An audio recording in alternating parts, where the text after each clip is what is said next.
Saya manusia biasa, makan nasi.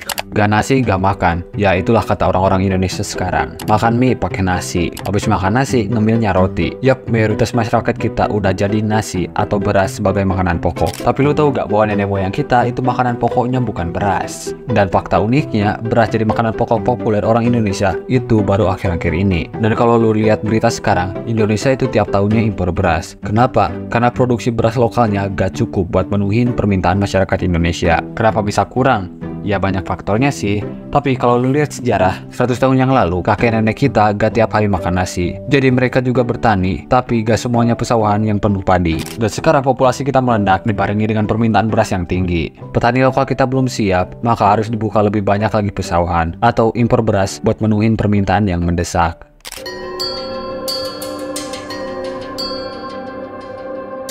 Oke, ceritanya kita mulai di peradaban awal masyarakat Indonesia. Penduduk terawal di wilayah yang sekarang kita sebut Indonesia adalah bangsa Melanesia atau orang-orang yang sekarang kita kenal Papua dan aborigin Australia yang datang sebelum zaman es mencair. Saat itu Kalimantan, Sumatera, dan Jawa masih menyatu dengan benua Asia yang disebut Dangkalan Sunda. Dan di timur, Papua masih menyatu dengan Australia yang disebut Dangkalan Sahul. Makanan pokok mereka itu belum jelas karena kehidupan mereka itu masih berburu dan mengumpulkan makanan, belum menghasilkan peradaban pertanian yang lebih maju.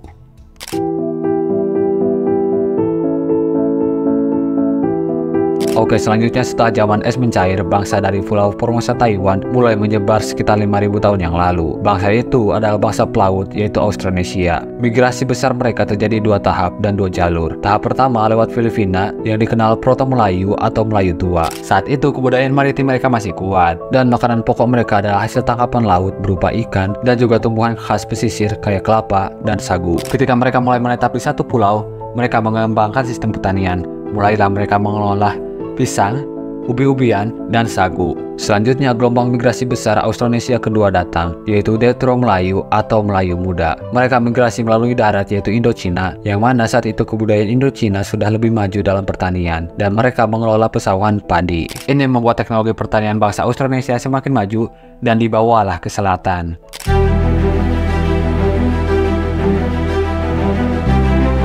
Saat itu mulai banyak bangsa Austronesia menetap di satu pulau. Bangsa Melanesia diperkenalkan sistem pertanian dan mereka semakin terdesak ke timur hingga Pulau Papua. Sementara bangsa Austronesia semakin mengembangkan pertanian mereka dan makanan pokok mereka itu beragam, dari sagu sampai ubi-ubian. Lalu masuk ke awal abad Masehi, perdagangan dengan India dan Cina terjadi. Dan ya, padi masuk dan mulai dibudidayakan lewat orang-orang India. Bangsa Austronesia sebenarnya udah kenal dengan padi sebelumnya karena kebudayaan awal mereka dari Cina. Ini juga masih jadi perdebatan sih apakah padi itu menyebarnya dari India atau dari Cina. Yang jelas bangsa Austronesia pada saat itu makanan pokoknya adalah sagu, ubi-ubian, dan hasil laut. Bangsa Austronesia juga berlayar ke barat hingga Afrika. Di sana mereka mengenalkan padi kepada masyarakat Afrika dan Afrika mengenalkan sorghum. Ketika pengaruh India semakin kuat dan muncul banyak kerajaan, padi mulai dibudidayakan, namun masih belum jadi makanan pokok utama. Ini bisa dibuktikan dengan relief di Candi Borobudur yang nunjukin bahwa orang Jawa kuno mengkonsumsi sagu dan aren sebagai makanan pokok. Ada juga relief padi yang nunjukin bahwa mereka juga membudidaya padi. Lalu kalau dari segi bahasa,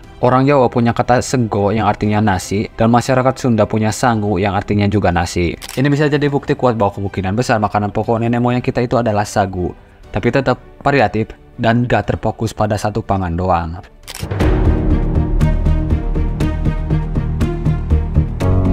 Kedatangan bangsa Eropa ke Nusantara itu membawa pengaruh besar terhadap kehidupan masyarakat Nusantara. Termasuk dalam hal ini adalah kehidupan sosial budaya yang terpengaruh akibat terjadinya perdagangan. Di abad ke-16, singkong dan jagung masuk ke Nusantara oleh bangsa Portugis dan Spanyol. Banyak yang mengira singkong dan jagung itu tumbuhan asli Nusantara, tapi sebenarnya ini adalah tumbuhan asli dari Amerika Tengah dan Selatan. Awalnya Portugis membudidayakan di Maluku di abad ke-16. Butuh waktu lama untuk daerah lain mengenal singkong. Di Pulau Jawa misalnya, mereka baru dikenalkan singkong pada pertengahan abad ke-19. Tapi singkong segera menjadi alternatif untuk masyarakat Jawa, terlebih saat itu ada bencana kelaparan, sehingga singkong dijadiin alternatif makanan pokok. Ya alasannya simpel, karena singkong itu murah, mudah ditanam, cepat tumbuh, dan hasilnya juga besar. Dan ya, singkong dan jagung segera jadi salah satu makanan pokok masyarakat Indonesia. Bisa dilihat walaupun tergolong baru, tapi orang-orang kita segera menghasilkan makanan khas berbahan dasar jagung dan singkong, kayak tape atau peyem, getuk jagung, sampai tiwul singkong. Saat itu makanan pokok masyarakat kita itu masih variatif, dan semakin variatif karena kedatangan varietas tumbuhan berkarbohidrat tinggi dari wilayah lain yang dibawa oleh orang-orang Eropa.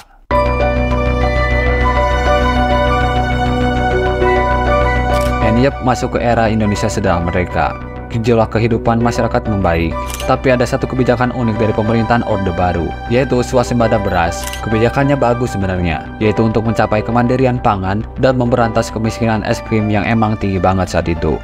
Tapi kebijakan ini juga bikin makanan pokok orang Indonesia itu yang awalnya beragam, jadi seragam, yaitu padi, nasi, atau beras. Kampanye beras sebagai makanan pokok digaungkan, lahan-lahan pertanian diganti jadi padi, hingga akhirnya beras ini jadi simbol status sosial. Kalau makanan pokoknya beras, berarti masyarakat yang udah maju. Dan ya, permintaan beras tiap tahunnya sampai sekarang itu naik terus. Produksinya juga naik sih, walaupun selalu gak cukup menuhin kebutuhan dalam negeri. So, gak heran kenapa kita tiap tahun impor beras terus. Dan ya, kemarin juga gua belanja beras, ternyata langka loh.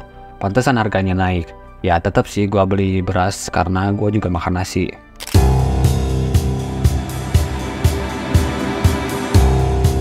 Sekarang beras sudah melekat jadi bagian dari jati diri masyarakat Indonesia. Ya, walaupun gak semuanya sih, masih ada kok wilayah Indonesia yang makanan pokoknya bukan beras. Di Indonesia Timur, terutama Papua, sagu masih jadi yang utama. Di Madura dan Nusa Tenggara, jagung jadi makanan pokok. Dan dalam hal ini gue punya pengalaman pribadi, bahwa sepuh-sepuh dan orang tua yang tinggal di desa asal gua, yaitu daerah Gunung Priangan Timur, mereka lebih sering mengkonsumsi ubi jalar dan singkong sebagai makanan pokok dibandingkan konsumsi nasi.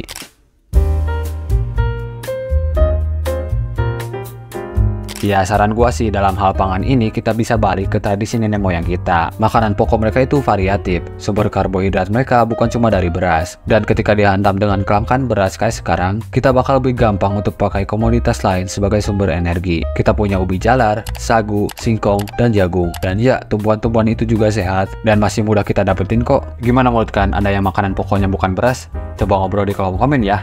Oh ya, gue suka ngomongin sejarah dan geografi. Kalau lu juga suka, klik tombol subscribe ya. Itu aja.